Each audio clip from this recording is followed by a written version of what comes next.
This is the second video of the Ontology of Money series. I recommend you watch the first one so you can understand some of the concepts that we are going to discuss in this particular video, and some concepts that we are going to expand upon. In the first video, we spoke about money as a medium of indirect exchange and how it works as to represent promises to pay. Yes, the promise to deliver some goods or services, they are promises to pay in the end, in the form of goods or services. Most people think about payment already in its later stage, which would be in the form of money. But money itself, in its inception, when it's created, when it's issued, it must represent promises to pay in production. Even to this day, in that case, we spoke about an embryonary, very rudimentary setting in which we had initially 3 participants, as to make possible the indirect exchange of goods between them through the medium, indirectly. So, most people will think that payment will only occur when you already have money. But for the money to be created in the first hand, one must promise to produce and deliver in the future, and thus pay the amount or the quantities owed, whatever it's promised, or the value that is promised. So, in that particular scenario, we spoke about a promise of sheep in the future, that a farmer promised to render sheep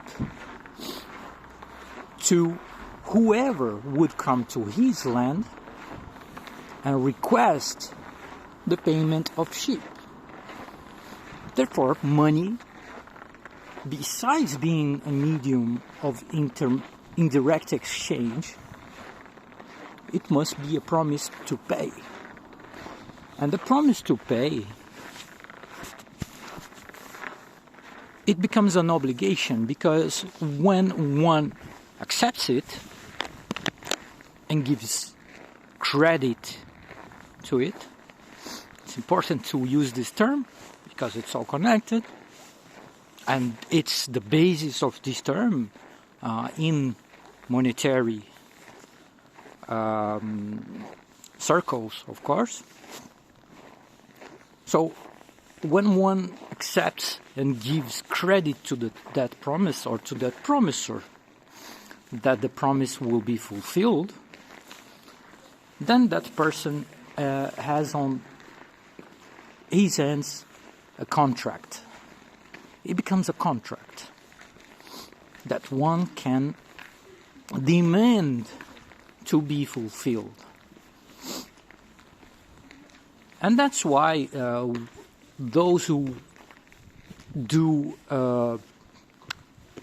have studied the work of Mike Montaigne would be already familiar with the term promissory obligation. Well, why promissory obligation? This is a term that in his work, the mathematically perfected economy. It's used a lot. So promissory obligation, because it's a promise, and there is an obligation to pay whatever was promised by the promisor, or the obligor. Is the same. The one who promises is obligated to pay, as in a contract. Whoever holds the money then should be entitled to that specific sum or quantity of something that was promised. And whoever bears it, accepting it to exchange their own production, to give up their own production for those tokens of value, because they are tokens of value. If one promises something and, for instance, takes a piece of clay from the ground, makes a shape in it and hands to the other and says, well, this represents a promise to pay 10 sheep. This represents 10 sheep. It is a token of value, or that represents value. Then we are already talking about the concept of representation of value. So you see, money has a whole ontology around it. It is a medium of indirect exchange, representation of value, representation of entitlement. 2, take from the overall pool of wealth of that particular society that is connected economically. That person who gives up production for the token, for that money, should be entitled to that sum that was promised, because the one who promised should be obligated, or is obligated, to pay whatever was promised, the value. So,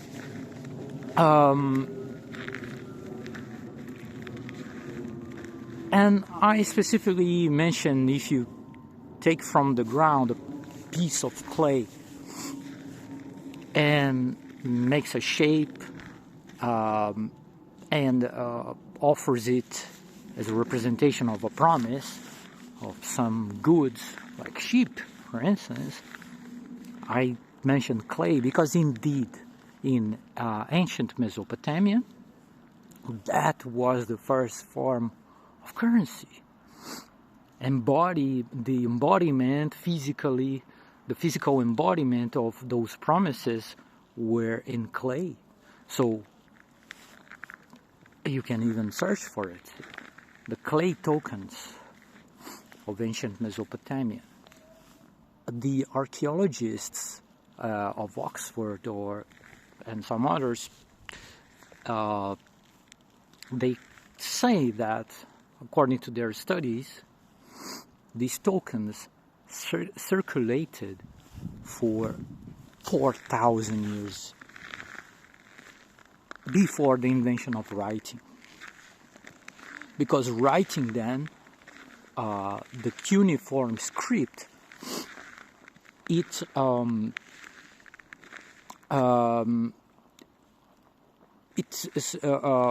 became the new system that replaced the clay tokens. The clay tokens, initially, the archaeologists, they didn't know what they were when they found these objects, these small objects in shapes like pyramids and small balls and different formats of tokens. They were found all across the region. of ancient Mesopotamia, Iraq, right? And they were so prevalent in that region that these researchers started to question what they were. Initially, they thought that they could be toys that children used to play games or whatever. But then they, after decoding and studying the clay tablets, which had imprinted on them the cuneiform script, the cuneiform codes of the scribes, invented by the scribes, the system of writing that they invented, they could establish a connection between the pictograms of the writing, those very early letters, so to speak, with the shapes that were prevalent in these tokens. And then they could establish, okay, so the pictograms were evolutions of those tokens to represent what they already represented. So if a token in the form of a ball, for instance, represented 60 sheep, then they would make the symbol to represent that token. It was a further abstraction of the representation. Initially, the people then, they most likely they started to create these tokens themselves to represent and give evidence to their promises. And later, of course, after 4,000 years at least, this system changed to the cuneiform script. But people were free to exchange their production then using these tokens that represented their production. Little can we know, or perhaps archaeologists have more evidence to understand what actually happened, or who really were responsible for issuing these tokens, to making these tokens. But probably the scribes that later invented this cuneiform script, they were already administering the issuance of the tokens, perhaps. But they were simply a middleman, because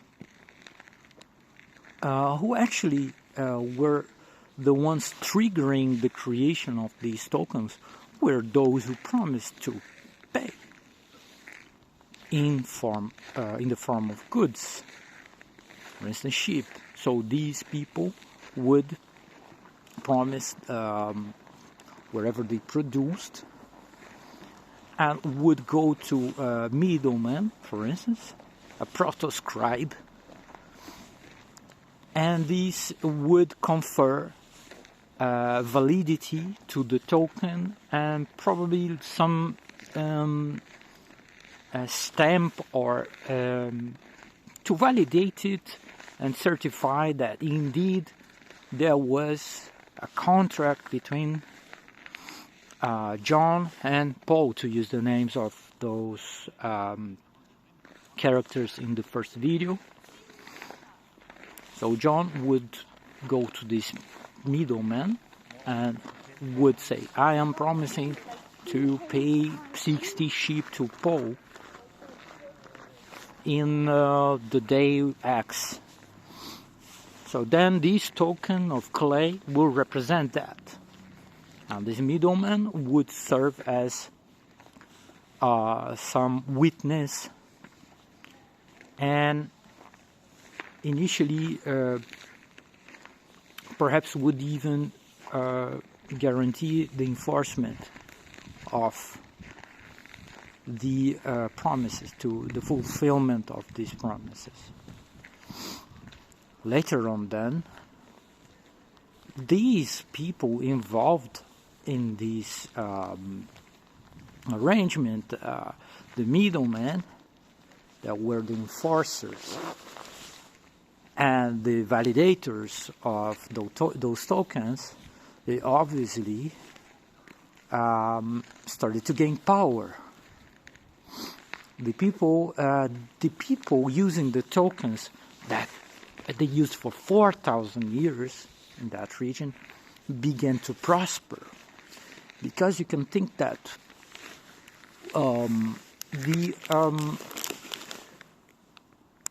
in that scenario that we discussed in the first video, all those participants, and I gave 4 examples, all of them prospered by that value of 10 sheep. That was the quantity promised. So all those 4 participants, they prospered by that amount or that value, right? So people begin to understand, okay, so if I specialize and if I create different forms of goods, or if I specialize and I excel at something, I can promise it, because it will start to be desired by that community. And then the whole system started to flourish. And with the prosperity that it brought, of course, there was need for more organization. They started to gather in centers, because before there was no center, no market center, for instance. There was no even city. The first city-states, they emerged later on. The tokens preceded them. So people were already engaging in commerce before even the emergence of cities. The first city-states only thousands of years, perhaps you can double check this, but 2,000 years later they started to emerge and to start to exist as administrative centers. So Ur and Uruk, I think they were the first ones, the first cities. These, of course, naturally the people started to gather there to exchange their production, and through the use of the clay tokens they could do that in a more simplified way. But the cities started to gather so much attraction and to have so much people in it. They started living in those particular places, and as mentioned before, the middlemen, they started to gain power, and they emerged as the rulers of these cities, most likely, together with the scribes. And so you can think of the scribes being more administrative folks, and the rulers were more of the enforcement part. The kings, then especially in Mesopotamia, they were seen as the shepherds, the protectors of the people. Even their crowns were the shepherd hats, because they were they were the protectors of the people, right? The people expected them to protect them in their affairs, and even against people who would try to invade the cities and so on. But with this power in their hands, they started to see, okay, perhaps this is not too much. The taxes that they started to impose after the emergence of these cities, initially, they were requested and demanded in the form of goods. So people would pay in barley taxes. Later on, they started to demand precious metals, silver, and the payment of taxes would only be accepted in the form of silver.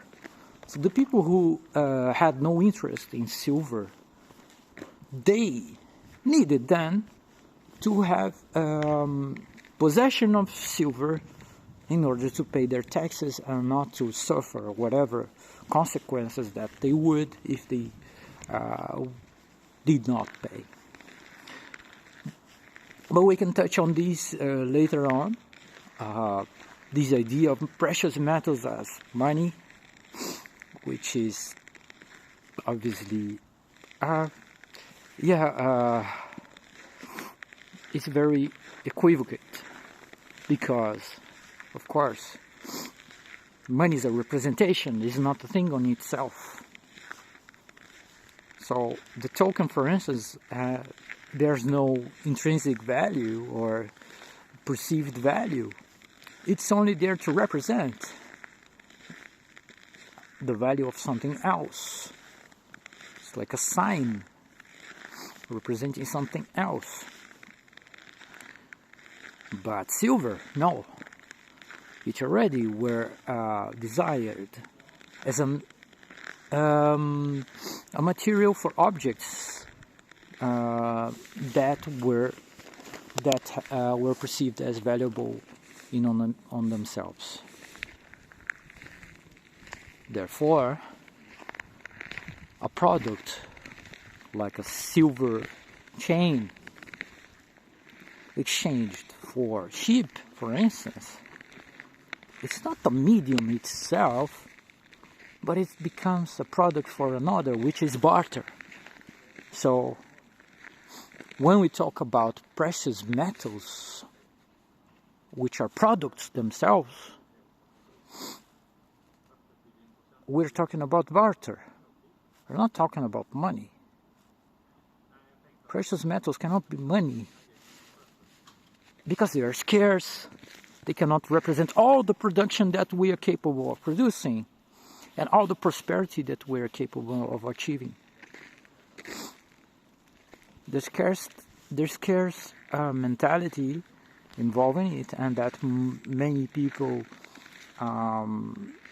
even claim that it's beneficial to us. It's simply very equivocal, but we will get back to this in a later video. But in this video, then I want just to speak about some concepts: the promise to pay, the representation of value, representation of entitlement, and we can further expand upon them in later videos of these concepts. I also wanted to give more perspective on these initial stages of money, the foundations of money, and the historical background behind it, how it emerged, and we will make a jump of 10,000 years in very soon to make the connection of these embryonic stages with what we have today.